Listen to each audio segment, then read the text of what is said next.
Que c'est mieux? Oui. Donc je disais, c'est à moi que revient la tâche de vous garder encore un peu loin du buffet. C'est une présentation sur ce que les équipes R&D ont réalisé dans l'année 2019. Et à la fois, je ne sais pas pourquoi ça clignote. Et ça clignote beaucoup.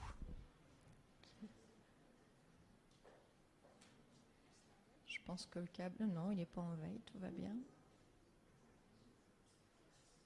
Est-ce que si je fais ça, c'est mieux? Non. Sinon, je récupère ton PC.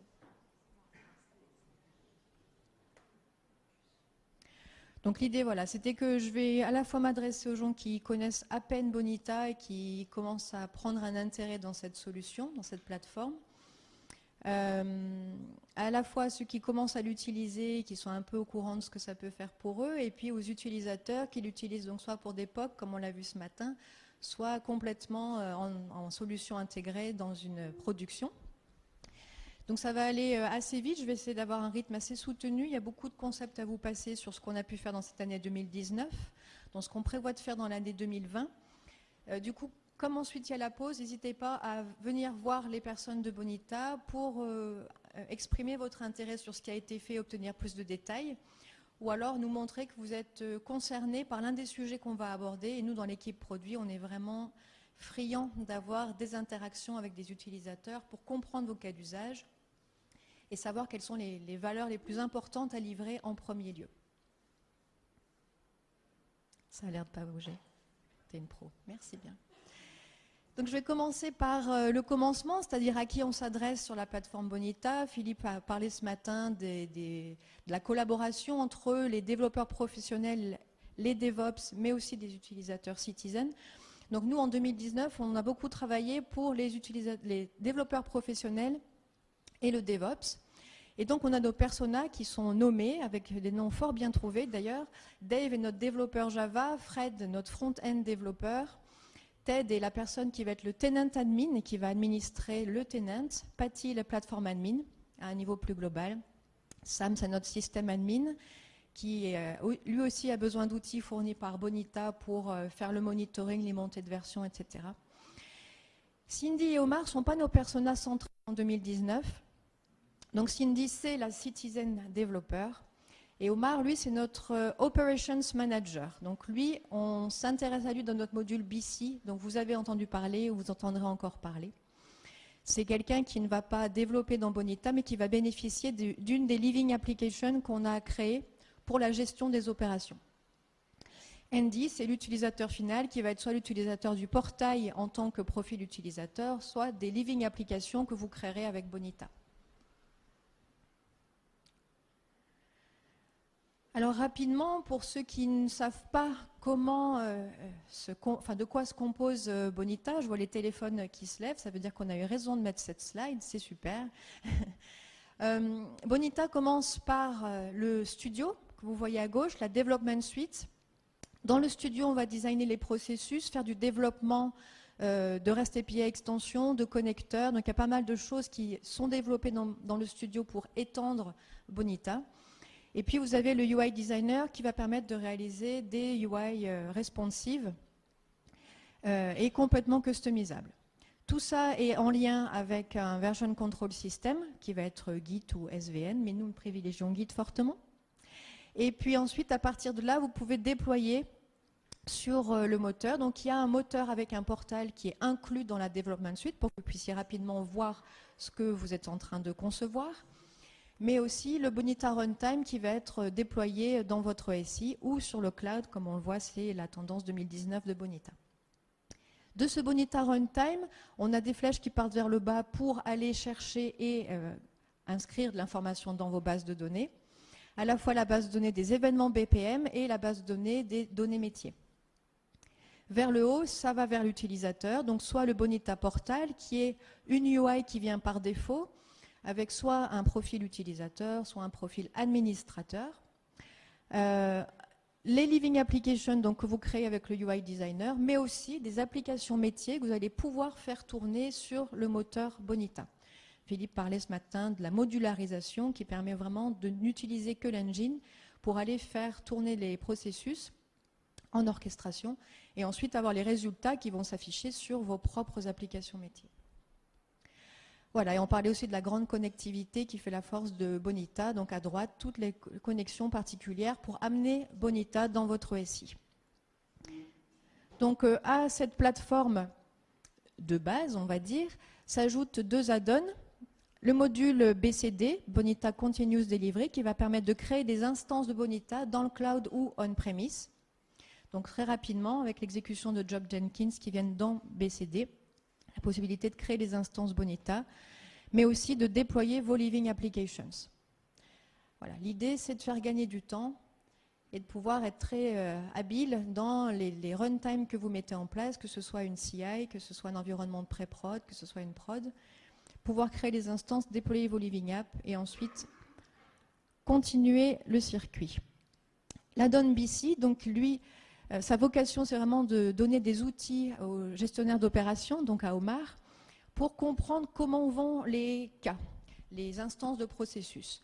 Donc ça a une valeur pour les personnes, enfin pour les situations, les processus dans lesquels la durée d'exécution des process est un indicateur très important à suivre, que ce soit parce que c'est un indicateur interne ou parce que ce soit une promesse que vous avez faite à vos clients. Il faut qu'une demande de prêt, par exemple, soit exécutée en moins de 3 jours et ça, il faut le suivre. Donc BC permet ça en intégrant du process mining, mais aussi permet de faire des analytics de donner des statistiques sur l'exécution des cas. Pour les cas du passé, là, il n'y a pas besoin de process mining. Voilà, donc ça, ce sont les thèmes clés qui ont été développés sur l'année 2019. Ce sera les mêmes pour l'année 2020. Si vous êtes intéressé par l'un de ces thèmes, venez nous voir, car nous aurons à nous parler dans l'année 2020. La modularisation, comme Philippe l'a mentionné. La livraison continue des projets. Donc j'ai tout traduit en français, mais ça fait très bizarre. Quand au quotidien, on parle de continuous delivery, de componentisation, etc., j'espère que les mots choisis sont les bons en français, ou que peut-être vous les préférez en anglais. Dans ces cas-là, il faudra venir à un autre Bonita Day. Le développement low-code d'applications, donc ça, Philippe en a fait un petit focus aussi ce matin. Le Bonita Cloud lancé donc en 2019. Et puis l'amélioration continue augmentée. Et l'analyse de données. Donc là, c'est vraiment en fin de liste les 2 add-ons. Le Bonita Cloud et puis le BC. Nous ne dérogeons pas à notre règle en 2019. On n'y dérogera pas non plus en 2020 normalement. On a 2 versions par an qui sont basées sur une stratégie agile, c'est-à-dire que nous avons une date fixe, nous livrons tous les 6 mois, début du mois de juin, début du mois de décembre. La qualité, nous n'y dérogeons pas.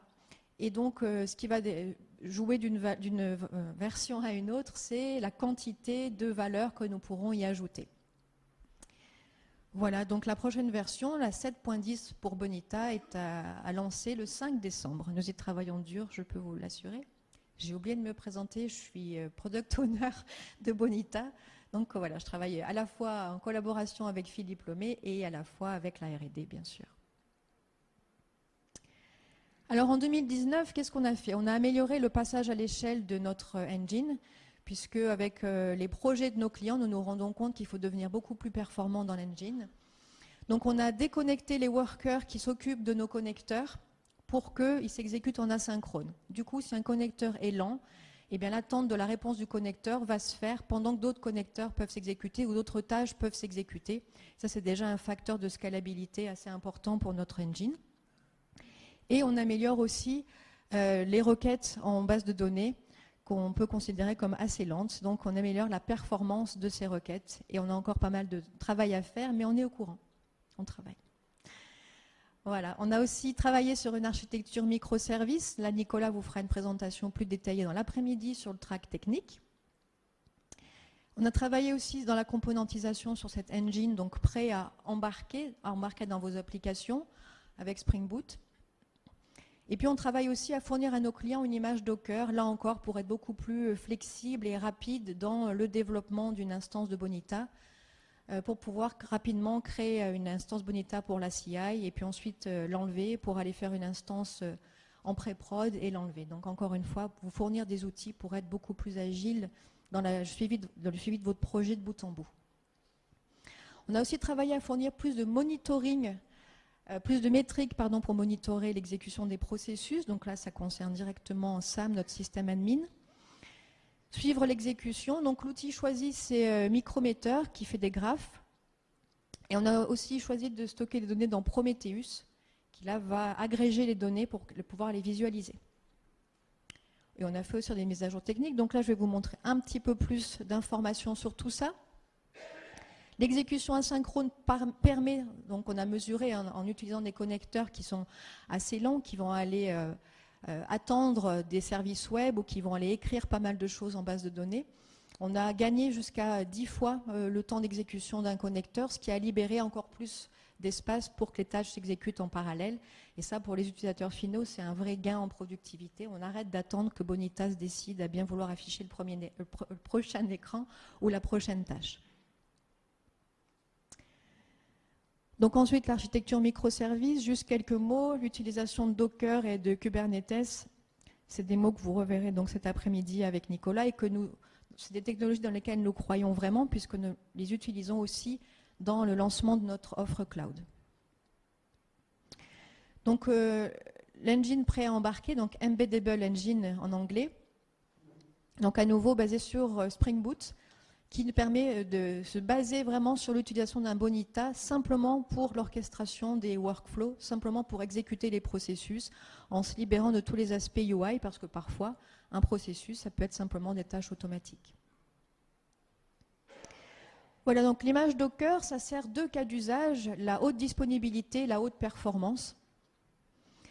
Comme on en parlait, ça permet vraiment d'être beaucoup plus agile pour garantir la disponibilité de Bonita, déployer un runtime très rapidement, mais aussi déployer un nouveau nœud si on est dans une configuration cluster. L'activité augmente, il faut plus, il faut livrer plus, donc on va déployer une autre instance de Bonita. Quelques dark modes de métriques sur le suivi de ce qui se passe dans l'exécution des processus. Ça, c'est ce que nous permet de sortir Micrometer, comme on l'a vu tout à l'heure. Après, il est possible que vous interfaciez d'autres composants qui vous permettent de visualiser différemment si vous êtes habitué à une autre façon d'absorber les métriques qui pourraient être crachées et qui sont générées par Prometheus. Les à jour techniques. Donc, Bonita tourne actuellement à la fois sur Java 8 et sur Java 11. On n'était pas sûr d'y arriver, mais c'est jouable. Donc, les deux versions sont des oracles LTS. Et donc, ça dépend où vous en êtes, vous, dans votre migration entre les différentes versions. Pour l'instant, Bonita vous permet de jouer sur les deux tableaux. Et donc, il est compatible à la fois avec Oracle JDK et OpenJDK parce qu'on sait tous que le support d'Oracle a changé, en tout cas si vous êtes des utilisateurs d'Oracle, et que peut-être on ne veut pas rentrer dans le jeu des 6 mois. Au niveau des mises à jour techniques, bon ça je vous laisse trouver ce qui vous intéresse.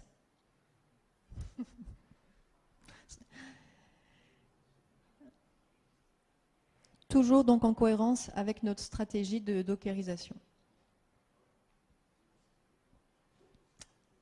Sur le thème de la livraison continue de projets, qu'est-ce que ça veut dire livraison continue? C'est d'arriver à mieux packager ce qu'on appelle des projets Bonita pour les déplacer de runtime en runtime progressivement.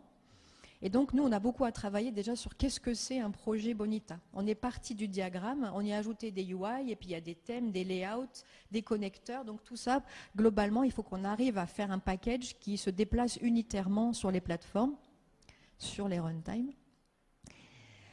Donc l'idée, c'était déjà d'arranger la chose pour Dave et Fred, c'est-à-dire que de faire que dans le studio, on puisse en un clic faire un deploy. C'est-à-dire qu'avec le micro, ça va être moins sympa. Si je vous mets mon studio sur l'écran, est-ce que vous voyez arriver mon studio? Oui? Non? Où est-il?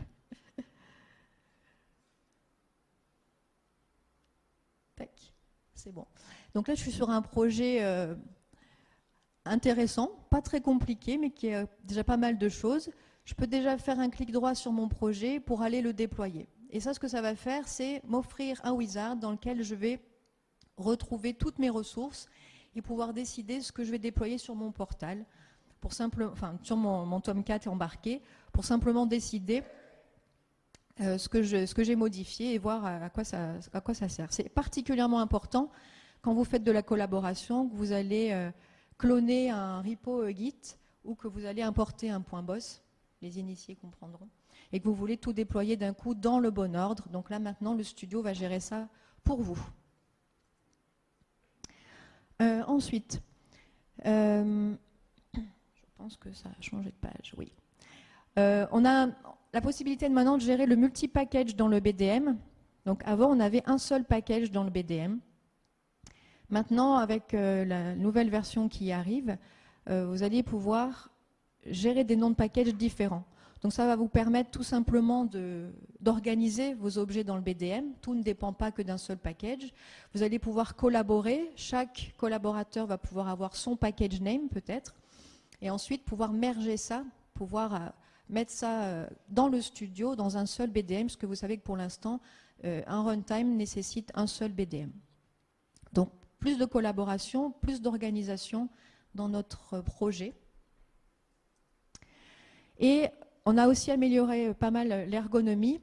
On peut maintenant visualiser le code des widgets dans le UI Designer pour servir de base aux widgets personnalisés. Avant, nous savions que c'était quelque chose que nos consultants proposaient à nos clients, d'utiliser les codes, enfin les codes de nos widgets pour pouvoir créer des widgets par-dessus. Donc par exemple, si je prends la case list ici, et que je vais sur un widget, est-ce qu'on voit tout ici? Oui. Je peux voir le code. Et à partir de ce code-là, tout est bien guidé, je vais enregistrer sous, pouvoir réutiliser le code de ce widget existant et ne pas partir de rien si j'ai besoin de créer un widget qui lui ressemble, mais qui a besoin d'autres paramétrages.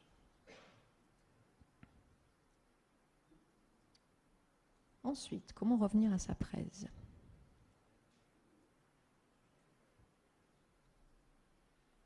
Peut-être ici.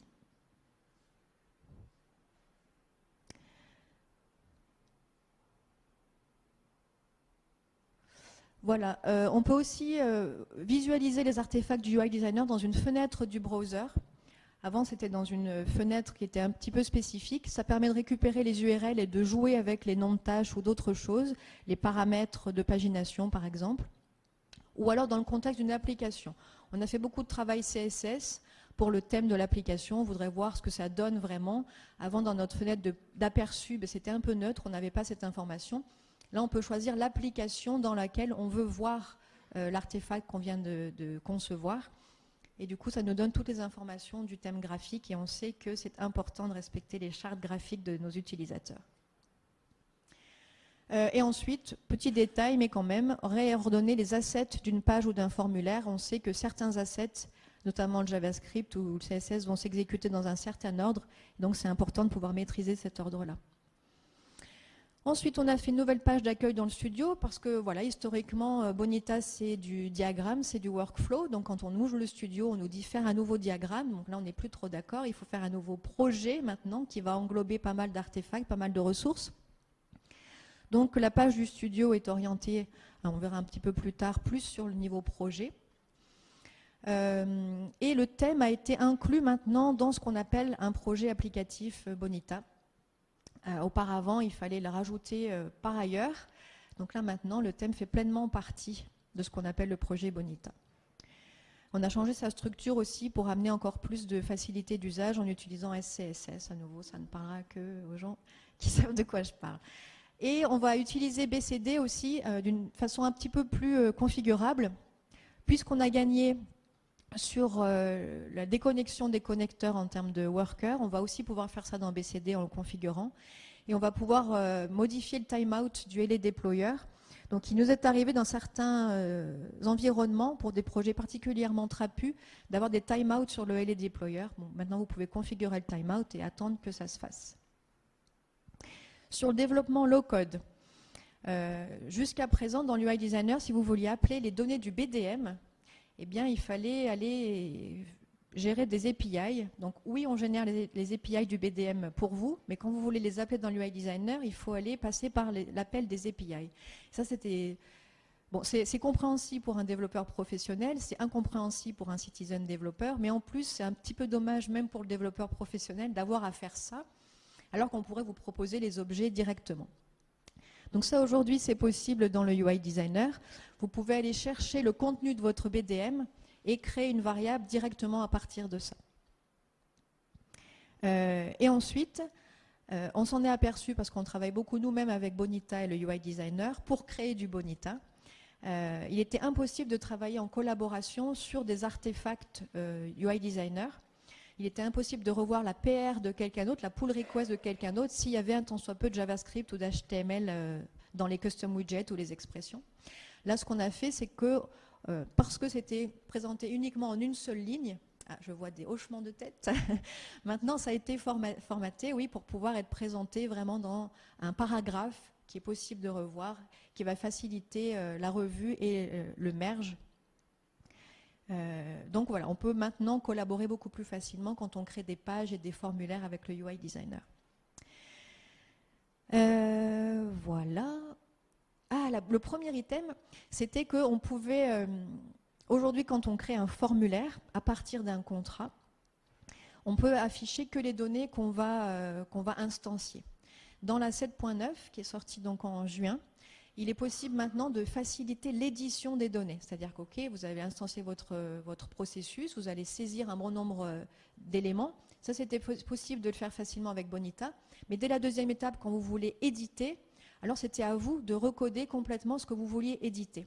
Là, aujourd'hui, c'est fait automatiquement, puisque quand vous créez votre contrat, vous allez pouvoir, et qu'il est basé sur une donnée métier, vous allez pouvoir choisir si c'est une donnée métier que vous allez éditer ou instancier à l'exécution du formulaire. Et donc ça vous permet de gagner beaucoup de temps dans la création de vos formulaires. Et de la même manière, on va vous permettre d'afficher des données en lecture seule qui sont en lien avec votre contrat de façon beaucoup plus facile. Donc, la génération de formulaires à partir de votre contrat est facilitée, vous allez gagner du temps.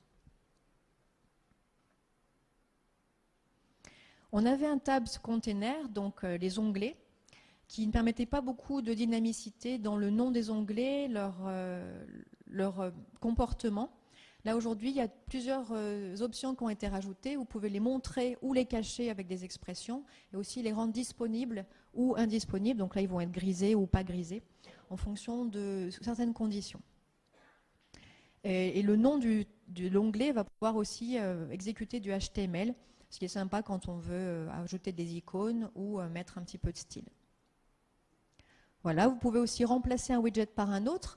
Avant, quand vous aviez des cases à cocher que vous vouliez remplacer par un radio-bouton, ou l'inverse, des radio-boutons remplacés par une case à cocher, il fallait supprimer le widget et le remplacer. Là, aujourd'hui, pour tout type de widget, vous avez la possibilité de le remplacer par un autre tout en gardant le maximum de configuration. Si vous aviez paramétré toute sa valeur, tous les appels aux objets BDM, etc., vous avez fait tout votre binding, ça va être gardé. Vous allez pouvoir simplement remplacer un widget par un autre. Donc c'est vrai que nous, quand on va générer les formulaires par défaut, on va utiliser des widgets par défaut Bonita. Mais vos custom widgets sont sans doute plus puissants, puisque vous les avez faits. Et donc vous allez pouvoir remplacer notre widget par défaut par le vôtre et garder toute sa configuration. Là encore, gain de temps, gain d'efficacité. Et ensuite, on a créé un nouveau layout. Il nous a été rapporté que dans les applications créées par Bonita, on n'avait pas d'indication immédiate de qui était l'utilisateur qui était logué, pas de bouton layout, et surtout, si un utilisateur a accès à plusieurs applications, il fallait qu'il se souvienne à chaque fois de tous les URL des applications. Là, aujourd'hui, on a une mosaïque qui permet de choisir les applications dans lesquelles on navigue, d'avoir plus d'informations. Notre tactique, c'est de sortir de la technologie Google Web Toolkit sur lequel le portal a été basé depuis sa naissance. Donc pour ça, on refait notre portal avec le UI Designer. Comme ça, on devient des utilisateurs Bonita. Comme ça, on comprend les pain points, les irritants, comme on a appris à dire aujourd'hui. Et on fait progresser l'outil UI Designer encore plus vite. Donc on a une nouvelle case list avec le UI Designer. Qui est complètement personnalisable et responsive du coup, et que vous allez pouvoir utiliser dans une nouvelle app qu'on a créée qui s'appelle la Bonita User Application, qui va remplacer progressivement notre portal, puisque le portal porte dans ses gènes GWT. Donc en 7.10, vous allez pouvoir télécharger cette nouvelle User App avec la task list, la case list qui est personnalisable et la process list. Donc si vous êtes des utilisateurs du portal User, vous pouvez tester à partir de la 7.10 une Living App User qui va embarquer ce nouveau layout dont je vous parlais. Et on a aussi avancé sur une nouvelle page en UI Designer dans le portal admin. Et donc, progressivement, le portal admin va aussi être remplacé par une Living App administrateur qui sera beaucoup plus customisable et que vous pourrez adapter plus à votre PATI, votre plateforme admin. Alors, je vous parlais des 5 thèmes, ou des 6 thèmes sur lesquels on a travaillé, mais on a toujours des jokers. Et donc, on a fait pour les 10 ans de Bonitasoft un It's Happening Today global. Donc, It's Happening Today, c'est parce que les développeurs demandaient toujours, on est beaucoup D, quand est-ce qu'on sera R?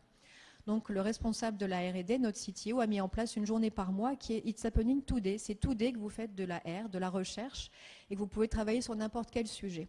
Et donc, pendant les 10 ans, ce n'était pas seulement que la R&D qui a travaillé sur ce It's Happening Today, mais c'était global à tout Bonitasoft.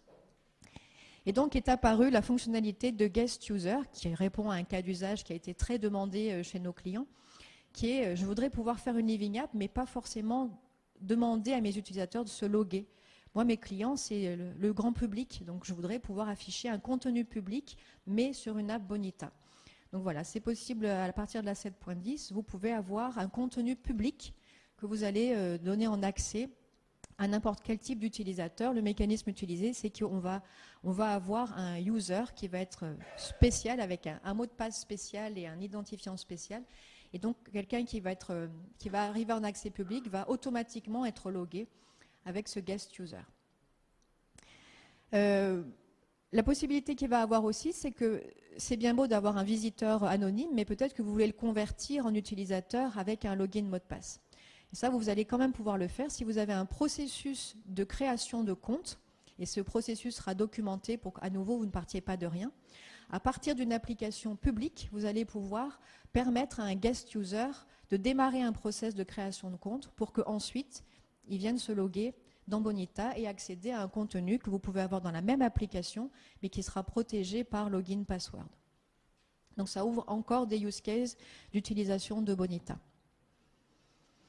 Un autre joker qui est arrivé, mais celui-là on le travaille depuis quand même 3 versions, c'est la possibilité avec Bonita non plus de faire que du BPM, c'est-à-dire du process extrêmement structuré. Donc pour certaines organisations, c'est parfait de se faire guider par le process, c'est exactement ce qu'on veut pour pouvoir standardiser les démarches. Donc le BPM a forcément ses use cases, mais pour certains autres use cases où on tâtonne un peu, où c'est une résolution de problème, donc tout n'est pas aussi simple que aller de A à Z en suivant toutes les étapes. On veut laisser plus de flexibilité à l'utilisateur, à l'expert métier. Et donc on va avoir un process qui peut être mixte ou complètement déstructuré avec simplement un nuage de tâches que l'utilisateur va pouvoir faire ou va devoir faire, ça dépend tout du statut qu'on leur confère. Et vous aurez une démo de case management cet après-midi par Adrien dans le track technique.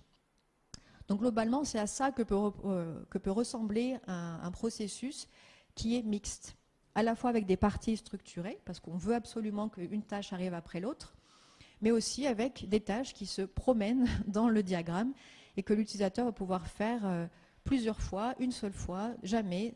Ça dépendra tout de ce que vous allez décider. Et donc là-dessus, on a créé, enfin l'équipe R&D a créé, à partir de cette nouvelle page de studio que vous pouvez voir, donc, la possibilité d'importer cet exemple de case management qui va consister en une application complète, plus les process, plus toutes les REST API extensions nécessaires, plus un event handler.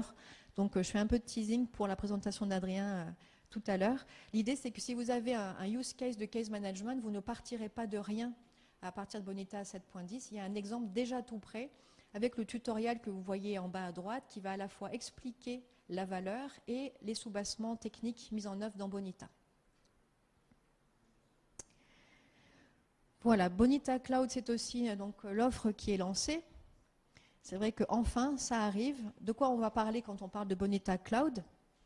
Comme disait Philippe, la plateforme est exactement identique. Il n'y a pas de retrait de fonctionnalité parce qu'on passe sous du cloud. Simplement, vous nous confiez son opération. L'offre cloud vient avec 3 environnements de runtime, l'intégration, la pré-production, la production. C'est l'offre de base.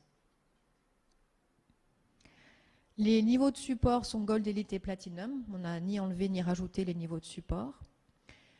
Avec une promesse de garantie de disponibilité à 99,9%. Les capacités de récupérer votre production en cas de chute du réseau ou du système. Le pricing ne sera pas déterminé en fonction du nombre d'utilisateurs, de processus, d'instances, d'applications. Et il sera livré par défaut avec BCD, notre add-on donc, qui permet de créer rapidement des instances et de déployer des applications. Et ensuite, additionner à ce cloud pourront venir des services comme du VPN ou du SSO. Donc là, c'est vraiment à nouveau mon rôle de faire du teasing pour la présentation de Florent cet après-midi sur le cloud. Et puis donc dans le domaine de l'amélioration continue augmentée, pourquoi augmenter? Parce qu'on va permettre donc à notre Operations Manager, notre OMAR, d'avoir plus d'informations qu'une simple liste de cas pour se rendre compte de où en est sa production. Donc là, on a sur le diagramme, donc c'est une living application, elle est donc accessible sur un environnement mobile. On a sur le diagramme un pie chart qui va nous donner les cas qui sont prédits en retard. Les cas qui sont déjà en retard, on n'a plus rien à prédire. On avait décidé que la demande de prêt devait se faire en 3 jours, on en est à 5. Bon, ben là, le process mining ne peut plus rien pour vous, il va falloir agir. Mais aussi donne des prédictions qu'un ensemble de cas va aussi être dans les temps. Donc l'idée, c'est de refocaliser l'Operations Manager sur les vraies priorités en termes de production. Donc là-dessus, on s'appuie sur le process mining. On veut faire collaborer vraiment l'intelligence artificielle avec la décision de l'humain. On fait de l'aide à la décision. Dans une autre page de BC, on a une item plus reporting, dans lequel on donne des statistiques sur l'exécution des cas sur une période donnée. On donne le pourcentage des cas qui sont bien terminés, c'est-à-dire dans les temps, et ceux qui sont terminés en retard, là encore pour regarder dans le rétroviseur, trouver la tendance et chercher les leviers qui vont faire qu'on va pouvoir s'améliorer. Donc on parle d'opérateur augmenté quand on donne plus d'informations que ce qu'il pourrait lui-même déduire sur la gestion de sa production. Donc voilà, les valeurs de BC. Donc au global, quand on a un indicateur de qualité qui est la durée d'exécution d'un processus, pouvoir vous dire qu'on utilise Elasticsearch dans ce module. On va aller absorber les données de Bonita, de la base de BPM, pour aller ensuite pouvoir faire des calculs grâce à Elasticsearch. Que c'est un module qui n'est pas destiné à des équipes qui ont un data scientist dans leur rang. On fait vraiment en sorte que ce soit facile à utiliser, et qu'il y ait un petit peu de paramétrage à faire, mais qui est tout à fait faisable par un Dave ou un Fred. L'ajout par rapport à la concurrence, c'est que c'est vraiment un module qui est en plug and play. Vous avez une production existante avec beaucoup de cas déjà archivés. Ça nécessite d'avoir beaucoup de cas archivés puisque le process mining apprend du passé. Et donc en quelques heures, une fois que vos données ont été absorbées dans Elasticsearch, que vous avez créé le modèle de prédiction, vous pouvez déjà utiliser BC. Donc aujourd'hui, en 2019, ce qu'on a ajouté, c'est en plus des statistiques sur la durée d'exécution des cas, on donne des statistiques sur les activités d'un processus, que ce soit les tâches humaines ou les gateways. On a augmenté notre fiabilité des informations qu'on vous donne parce que pour qu'on puisse vous donner une prédiction fiable, il faut que un chemin dans votre processus ait été parcouru au moins 100 fois. Et avant, dans la première année de conception de BC, les chemins pour lesquels on n'avait pas encore 100 cas, on ne donnait pas de prédiction, mais on les classait dans les on-time, ce qui était vraiment trop optimiste. On a créé un cas particulier, ce qui s'appelle unknown, c'est-à-dire on avoue humblement qu'il n'y a pas assez d'informations pour pouvoir vous donner une prédiction. Ensuite, on a enrichi la chronologie du cas, donc j'ai des images là-dessus, je vous fais voir ça juste après. Et puis, quand un cas nous est prédit en retard, Ce qu'on veut peut-être pouvoir faire, c'est réassigner la tâche, parce qu'on se rend compte qu'il y a un goulet d'étranglement, parce que tout d'un coup, l'un de nos employés est soit absent, soit beaucoup trop, comment on dit quand on n'en peut plus, sous l'eau. Et donc, on va pouvoir aider à réassigner la tâche. À nouveau, nous ne faisons pas de la proposition de réassignation, nous ne réassignons rien automatiquement. On va augmenter l'information disponible pour pouvoir supporter la décision. Donc là, c'est notre tableau de statistiques sur les tâches, qui va nous donner à la fois la durée moyenne sur une période, qu'on peut sélectionner. Et on va aussi faire encore un peu de statistiques là-dessus. On va compter combien de fois la tâche a été exécutée, mais on va aussi compter dans combien de cases on l'a trouvée. Pourquoi? Parce que dans certains processus, on implémente des boucles de validation notamment, et que quand on trouve qu'une tâche s'exécute finalement 3 fois, voire 10 fois, ou parfois 15 fois en moyenne sur un case, c'est qu'on a quelque part des boucles dans le design de notre processus qui méritent de se pencher là-dessus, parce que c'est des freins à l'efficacité. Donc là, on a calculé un loop ratio, et ce loop ratio, ça vous permet de voir que peut-être cette tâche est effectuée de trop nombreuses fois dans l'exécution d'un case, et c'est déjà un indice d'amélioration continue. Ici, c'est nos fameux cas en statut unknown, donc c'est notre 4e onglet après les cas qu'on estime prédits en retard, déjà en retard, complètement dans les temps, et ici, dans un cas unknown. Donc c'est ce qui arrivera vraisemblablement s'il n'y a pas beaucoup de cas dans vos archives, parce qu'il nous faut un certain nombre de data. On fait du big data, il faut des data à cruncher. Donc ça, c'est la timeline enrichie. Sur chaque détail d'un cas, vous allez pouvoir avoir un peu plus d'informations sur son exécution. Quand est-ce que la tâche a été pending, c'est-à-dire disponible pour les utilisateurs? Quand est-ce qu'elle a été assignée pour la dernière fois? Et quand est-ce qu'elle a été réalisée? Et par qui?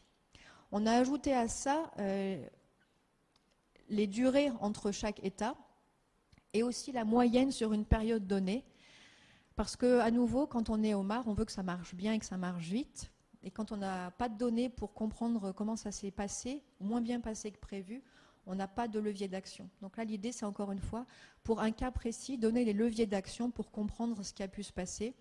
Peut-être qu'un formulaire a été mal écrit, peut-être qu'on n'est pas allé assez dans le détail du processus. On a vu que le diable se cachait dans les détails pour les processus.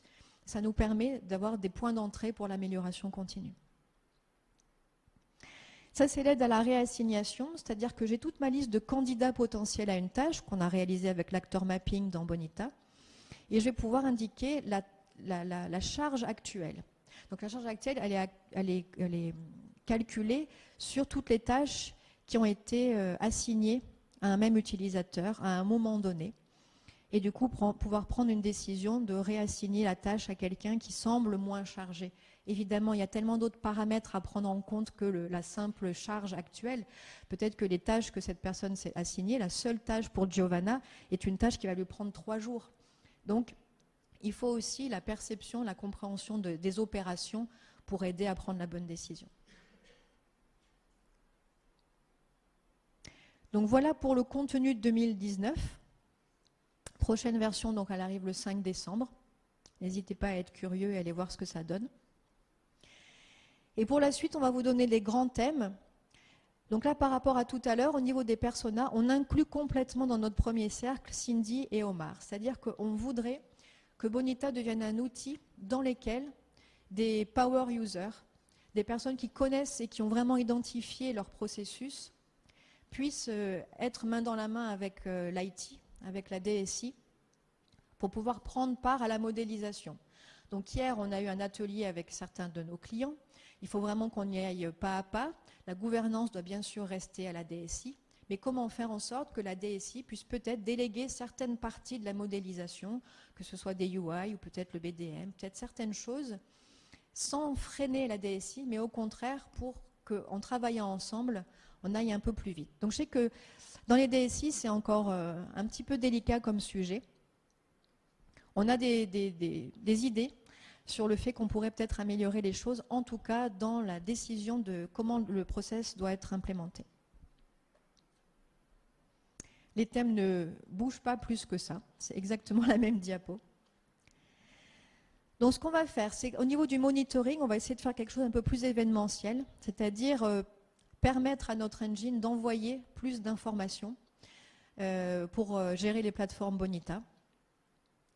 Se mettre prêt au serverless. Donc là, à nouveau, dans l'optique de notre déploiement cloud, être le plus efficace possible. Continuer à alléger notre engine pour l'architecture microservice. Donc ça veut dire répartir un petit peu ce que fait notre engine aujourd'hui entre l'exécution pure et d'autres choses en lien avec le front. Passer vraiment à l'orchestration avec Kubernetes pour nos containers Docker. Et puis, petit à petit, arriver à passer en web component pour notre UI designer pour permettre à plusieurs frameworks de cohabiter dans vos applications mobiles, mais pas que, dans vos living applications. Sur le low-code, l'idée, encore une fois, c'est de comprendre comment un projet Bonita peut être encore plus flexible. Aujourd'hui, il y a un repo Git, un projet Bonita qui contient son BDM et après on déploie sur la plateforme. Peut-être ce que vous voulez faire, c'est un projet BDM qui va être une dépendance de tous vos autres projets Bonita. Et donc vous permettre de modulariser votre projet Bonita grâce à, sans doute, Maven. Aujourd'hui, on en est là. Et donc vous donner beaucoup plus de liberté pour composer votre projet. Continuez à sortir de GWT, donc le nouveau portail admin qui sera créé complètement avec le UI Designer. Permettre un accès aux données métiers encore plus simple dans le UI Designer. Donc on a fait une première étape qui est de créer des variables à partir du BDM, mais de vous permettre de créer carrément une suite de widgets à partir d'un objet métier. Donc ça, c'est grandement attendu, le prochain point. On va s'y atteler, c'est vous proposer un meilleur framework de test pour vos applications, notamment les UI, notamment les processus. On sait que ça manque encore dans notre continuous delivery, notre livraison continue. Et puis donc, s'atteler à chercher de nouvelles capacités pour faire collaborer l'IT et les métiers. On a compris dans les présentations aujourd'hui que ça vient beaucoup de l'attitude d'aller s'immerger chez les utilisateurs pour mieux comprendre, mais peut-être qu'il y a un moyen d'ouvrir Bonita aux représentants des utilisateurs. Sur l'amélioration continue augmentée, le grand challenge qui nous attend, c'est d'arriver à créer une librairie web pour pouvoir afficher un processus. L'idée, c'est que des statistiques sur le BPM, ce n'est pas qu'un histogramme et une série de chiffres qui sont des moyennes et des écarts types. On veut vraiment voir le processus, le diagramme, peut-être s'animer en choisissant une branche et voir ce qui s'est passé sur cette branche dans les 3 prochains mois. Est-ce que le happy path, celui qu'on estimait être le chemin le plus évident, a vraiment été le chemin le plus évident? Donc on veut avoir des statistiques vraiment propres au BPM, et donc on va s'attacher à créer notre propre librairie d'affichage et peut-être prochainement de modélisation d'un processus. Donc l'idée ensuite, c'est de construire des cartes d'exécution des processus pour les analyses BAM. Continuer à travailler sur le process mining. Il y a des personnes qui ne connaissent pas très bien leur process, comme on l'a vu, et donc il y a une partie du process mining qui s'appelle la discovery. D'aller chercher dans les logs de vos applications existantes pour progressivement reconstruire les processus, s'apercevoir que certaines tâches viennent systématiquement après certaines autres tâches et pouvoir être un préalable à l'utilisation de Bonita. Ajouter la donnée métier au modèle de prédiction. Aujourd'hui, dans notre Elasticsearch, on aspire uniquement les données d'exécution des processus. Peut-être qu'en travaillant aussi la donnée métier, on pourra être encore plus précis et encore plus tôt dans notre prédiction. Et puis aussi, là, on travaille sur un use case qui est la durée d'exécution des cas. C'est l'indicateur important. Mais peut-être que savoir où est-ce que mon cas va se terminer. Est-ce que là où j'en suis aujourd'hui dans ma gestion de demande de prêt, je vais finir par la rejeter, plus vraisemblablement, ou je vais finir par l'accepter, plus vraisemblablement. Et ça, le process mining peut aussi aider à prédire ce genre de choses. J'ai fini. Le buffet a l'air prêt.